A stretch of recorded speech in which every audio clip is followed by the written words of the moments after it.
Hola chicos, vamos a hablar nuevamente de la fundación de ciudades, pero en detalle.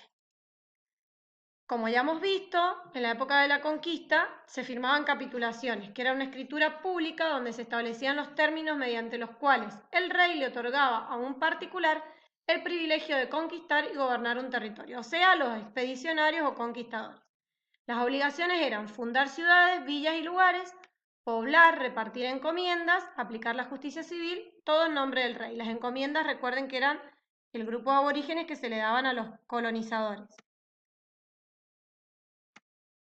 Las ciudades se fundaron lo más rápido posible. Primero con una arquitectura así espontánea para resolver los problemas de defensa y abastecimiento. Este es el ejemplo de Cartagena de Indias en Colombia, que ahí lo tienen atrás, que es una ciudad fortificada rodeada de murallas. Con el tiempo va a haber una arquitectura oficial que se dicta desde España y habían pautas de urbanización que debían seguirse. No siempre se respetó, porque todo dependía del lugar y de las situaciones que se presentaban. Entonces hubo diferentes tipos de ciudades americanas que la vamos a ver ahora nosotros en esta filmina. Las primeras, o sea, un tipo, fueron las irregulares, que era según el medio, la necesidad del medio. Yo en cada una les he puesto ejemplo, ustedes después lo leen tranquilos.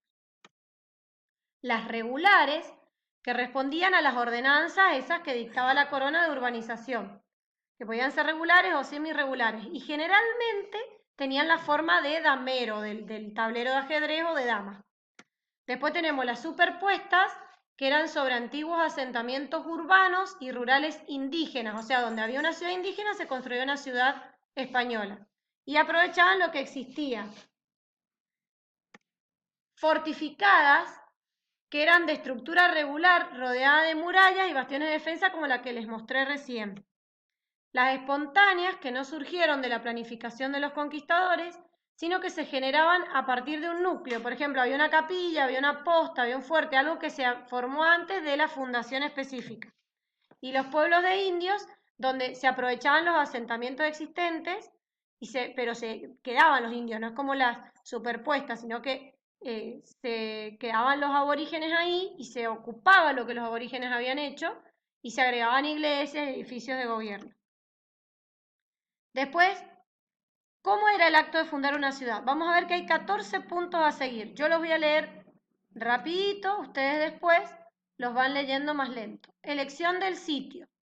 Después la imposición del nombre de la ciudad, la designación de una advocación religiosa, recuerden que iban a evangelizar, designación del patrón de la ciudad, la plantación del rollo, que era un palo, que es ese que sale ahí en el video, a ver si con el cursor se los puedo mostrar, está acá, fíjense, ahí era un palo, se llamaba rollo o picota, que es donde después se ajusticiaba a los que se portaban mal.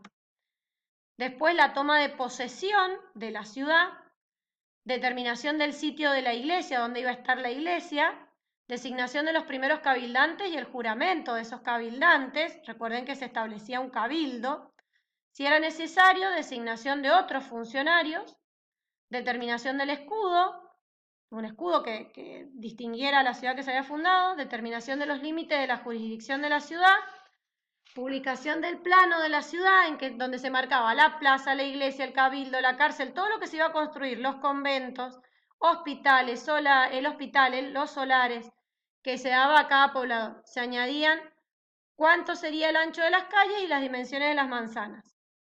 La distribución de las tierras cerca del pueblo para las chacras y más lejos para las estancias. Y la distribución de las encomiendas de los indios. Otros detalles a tener en cuenta, ahí tienen la ciudad en forma de damero, la plaza mayor, fíjense alrededor, iglesia, una escuela. Bien, ven acá, en este cuadrito que se ve acá. Generalmente las ciudades se construyeron con la forma del damero, como ya lo hemos visto, ¿sí? El damero de ajedrez, como se ve en el dibujo. Cierto autor dice que una ciudad hispanoamericana es una plaza mayor rodeada de calles y casas. ¿Por qué? Porque se construía primero la plaza. Se plantaba el palo, es el rollo o picota, y después se construía lo de alrededor, antes que un conjunto de casas y calles en torno a una plaza mayor. O sea, lo más importante era la plaza. Se tuvo el criterio de establecer calles angostas en lugares cálidos para obtener sombra y calles amplias en lugares fríos para que penetrara el sol. ¿Sí? Fíjense, estas eran algunas de esas designaciones que se daban y que tenían que cumplirse. Generalmente el acto de fundación se hacía con la presencia de un escribano y un sacerdote, y se hacía a veces una misa y se entronizaba una imagen para darle un carácter religioso a la ceremonia. Después se redactaba un acta ante él o los escribanos y testigos y así la ciudad quedaba fundada. Y acá les doy un ejemplo, que es la ciudad de Mendoza, es un dibujo de cuando se fundó, el 2 de marzo de 1561 por Pedro del Castillo. Recuerden que eso lo podemos encontrar hoy en día, la forma de nuestra ciudad, del lugar donde se fundó, en la Plaza Pedro del Castillo, que se llama Área Fundacional. Eso es todo.